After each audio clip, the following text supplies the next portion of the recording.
Salut, c'est Jean-Marc, ton conseiller running et nutrition. Alors aujourd'hui, dans cette vidéo, on va voir, je te donne 5 conseils pour réussir le jour J sur tes 10 km.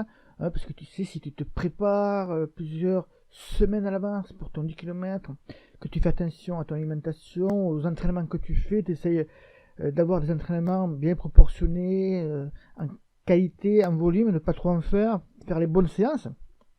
Et puis tout ça peut être foutu, tu peux tout foutre à la poubelle si le jour J tu commets des petites erreurs. Et on va parler de l'avant et un petit peu pendant la course du 10 km. Il y a des choses à faire et ça vaut aussi pour d'autres courses que tu prépares, comme préparer ses affaires à l'avance, la veille ou l'avant-veille, préparer son sac, préparer ses ravitaillements pour le 10 km. Bon, pas forcément besoin d'un ravitaillement, mais préparer, si on compte prendre une petite barre, un petit gel, le mettre dans sa poche au cas où, préparer sa collation d'après-course également, préparer ses affaires, shorts, chaussettes, tout ça.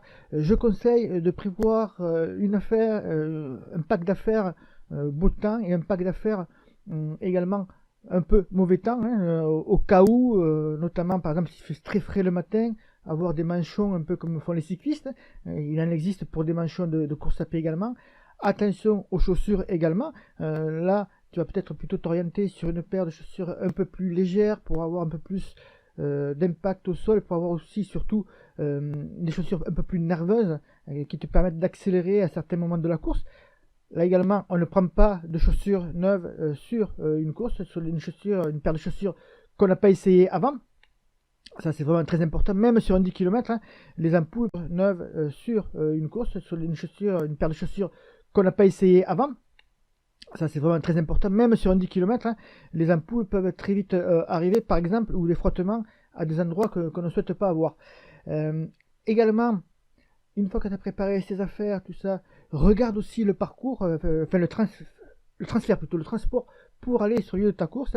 Te fais pas avoir, prépare donc savoir où c'est par où tu vas passer, si tu prends l'autoroute, si tu prends une route départementale, tout ça. Après, au moment quand tu vas te lever, bien sûr, tu vas prendre ton petit déjeuner. Donc là, il va falloir rester raisonnable sur le dernier repas. Je t'en reparle en fin de semaine où c'est que j'ai prévu plusieurs vidéos autour du petit déjeuner du sportif et également pour les coureurs à pied. Et donc on va en reparler à cette occasion-là. Alors tu peux bien sûr, on aura l'occasion d'en reparler, mais tu as bien sûr une solution toute prête, comme les gâteaux sport par exemple, ou te faire ton propre gâteau sport. Je te donnerai des recettes pour cela.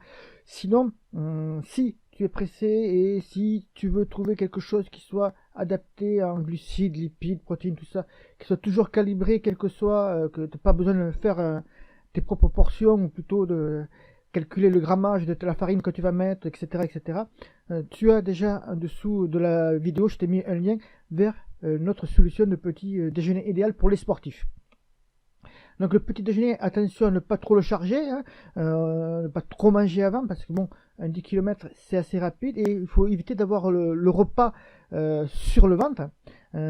Donc également, si ton petit déjeuner est assez loin du moment de ta course, prévoir peut-être une petite collation ou une petite boisson d'attente. Tu vas entendre parler souvent. La boisson d'attente, c'est une boisson qui te permet justement d'attendre avant le départ et à faire attention à ne elle va te permettre d'éviter l'hypoglycémie réactionnelle qu'on appelle, c'est-à-dire un trop plein de sucre qui fait après que tu as une réaction à ce type d'aliment. Donc on aura l'occasion de revenir en fin de semaine. Ne pas arriver au dernier moment sur le lieu de ta course, ça c'était une de mes premières erreurs que j'ai faites. Déjà parce que, comme je te disais avant, je n'avais pas trop regardé le parcours à l'avance, je m'inscris sur 10 km, je vois la ville, donc je note l'adresse, tout ça, et puis à l'époque, pas forcément les GPS, donc c'est plutôt la carte, donc on partait un peu à l'aventure comme ça, et puis on se disait, on attendait que, en tournant dans la ville, on se disait bien qu'on allait bien trouver, ou le village, qu'on allait trouver plus facilement le lieu de départ avec des panneaux, des affiches, d'autres coureurs qui courent, etc. etc. Et il m'est arrivé parfois de chausser juste les chaussures et de me pointer sur la ligne de départ juste à avoir pris le dossard quelques instants avant. Et franchement, ce n'est pas la meilleure manière de te préparer sur une course, sur un 10 km en particulier. Et si en plus tu vises un chrono, il ne faut vraiment pas arriver au dernier moment. Je te conseille d'arriver au moins 3/4 d'heure, 1 heure avant, hein, en disant que tu as, si tu arrives, alors ça dépend si tu arrives en tenue ou pas, mais le temps d'aller chercher le dossard, de discuter un petit peu, de t'habiller, de te mettre en tenue, l'échauffement qui doit durer au moins une demi-heure, quel que soit ton niveau, hein, que tu cours en 30 minutes, en 40 minutes, 50 ou plus, quel que soit ton niveau, fais un bon échauffement. Quand on t'apprend dans notre programme Améliorer tes chronos sur 10 km, hein, je t'ai mis un lien aussi en dessous, si ça t'intéresse, avec des plans d'entraînement, mais ça je vais y revenir après. Et donc c'est très important d'arriver au bon moment et de faire un bon échauffement pour un 10 km, c'est vraiment très important, parce que l'échauffement sur 10 km va te permettre déjà d'augmenter ton cardio, de stimuler tes muscles, en évitant quelques erreurs, et ça va te permettre d'être au top déjà dès le départ de ta course, parce qu'un 10 km permettre d'être au top déjà dès le départ de ta course, parce qu'un 10 km ça part très vite, et si tu attends déjà d'avoir 2-3 km pour être bien chaud tout ça, ben, tu as déjà perdu les secondes ou les minutes qu'il te fallait pour réaliser un super chrono sur 10 km et améliorer tes temps. Également, quelque chose qui est très important, c'est ne pas changer tes plans à la dernière minute. Alors, ce que j'entends par là, c'est, par exemple, tu as prévu de le courir en 4 minutes au kilo. C'est pas parce qu'il va faire beau, c'est pas parce que les conditions vont être agréables, ou parce que le petit copain, il te dit, ou le copain du club te dit, bah, allez, on se le fait en 3 minutes 50.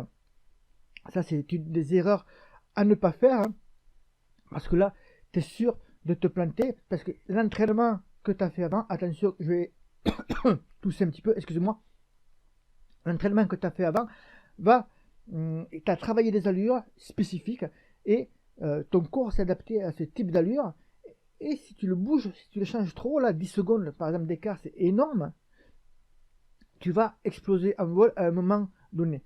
Donc, tu as prévu une course à telle allure, tu as prévu par exemple tel tempo sur les 5 premiers kilomètres, tel tempo sur les 5 minutes, sur les 5 km suivants, respecte-le, surtout au départ. Que le dernier kilomètre se fasse un petit peu au ressenti, c'est un peu différent, mais le début de la course, tu dois respecter ton plan. Moi je te conseille aussi de prévoir un plan B. Que se passe-t-il s'il pleut? La route va être glissante, tout ça. Que se passe-t-il si tu te trouves dans un bouchon qui t'oblige à ralentir? Que se passe-t-il si ça arrive, hein, même si tu as super bien préparé ta course avant, le jour J, bah ça va moins bien, quoi. C'est pas la forme, c'est pas le top, tu as un peu mal dormi, etc. Et prévois un plan B, bah, tu te dis le 4 minutes au kilo, je vais pas pouvoir le tenir. Prévois un plan B pour ne pas être pris au dépourvu. Ça aussi c'est important. Même si ça te fait pas, même si tu vas pas réaliser le chrono que tu espérais, prévois quand même un plan B au niveau du mental, du cerveau. C'est important pour pas qu'il soit pris au dépourvu. Enfin, ça c'est donc on avait préparé ses affaires, pas prendre les choses sur neuve, rester raisonnable sur le dernier repas, pas arriver au dernier moment, ne pas changer ses plans à la dernière minute non plus. Ça fait 4 points. On va voir le dernier point, c'est savoir tirer profil et faire attention à l'effet de masse. Hein. Sur un 10 km en particulier, ça part très très très vite et on est un peu aspiré par l'effet groupe, l'effet de masse. Donc on a tendance également à se laisser griser. Donc attention également à ça. Regarde bien tes allures à la montre pour respecter le tempo. Peut-être partir légèrement plus vite que ton allure, mais rapidement retrouver le niveau que tu as travaillé, le niveau d'allure, la vitesse que tu as travaillé durant tes entraînements pendant les semaines précédentes. Et l'effet de masse, alors tu dois faire attention à ça, mais tu dois aussi en tirer profit, notamment pour suivre un groupe de coureurs, si tu vois qu'il est dans le même temps que toi, dans le même tempo, t'accrocher pour le suivre, et sur les derniers kilomètres, quand ça va s'accélérer, notamment à partir du 8e, 9e, essayer de tenir la cadence à un groupe de 3-4, ce sera beaucoup plus motivant et beaucoup plus stimulant que de le faire que si tu es tout seul en plein milieu d'une ligne droite, par exemple.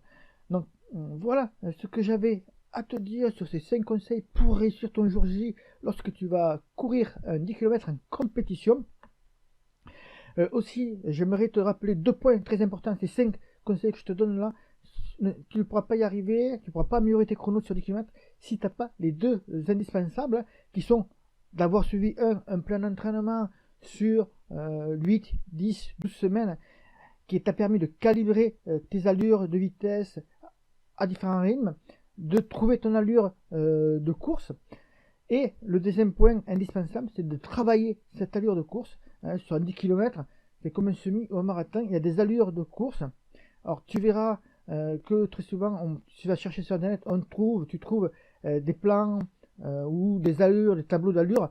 Attention à ces allures, elles sont théoriques. Je l'avais dit dans une précédente vidéo, elles sont tirées plutôt des études qui sont tirées des meilleurs coureurs sur 10 km. Donc quand on dit on tient 90% de sa VMA sur 10 km, ça a été calculé par rapport aux meilleurs coureurs, hein, ceux qui ont une super foulée, ceux qui tournent en dessous de 30 minutes. Donc attention à ça. Si toi tu veux 45-50 minutes, le 90% de VMA par exemple sera très difficile à tenir. Et ne dis pas que tu as réalisé une mauvaise performance parce que tu as couru à 85% de ta VMA sur un 10 km par exemple. Donc il y a ça aussi à tenir en compte. Maintenant, si tu veux vraiment avoir des plans d'entraînement qui soient modulables, ça je te l'explique, hein, je t'ai mis le lien en dessous si tu veux t'inscrire au programme, pourquoi nos plans d'entraînement sont modulables et ce qui donne un avantage certain sur tous les plans d'entraînement des kilomètres que tu as trouvé sur internet. Il suffit de taper plan d'entraînement sur internet et tu vas voir des centaines et des centaines de sites qui vont te proposer. Nous on va plus loin que ces plans d'entraînement. Nous on te propose autre chose, quelque chose qui est beaucoup plus fort, beaucoup plus impactant pour toi et qui te fera réaliser de meilleurs chronos.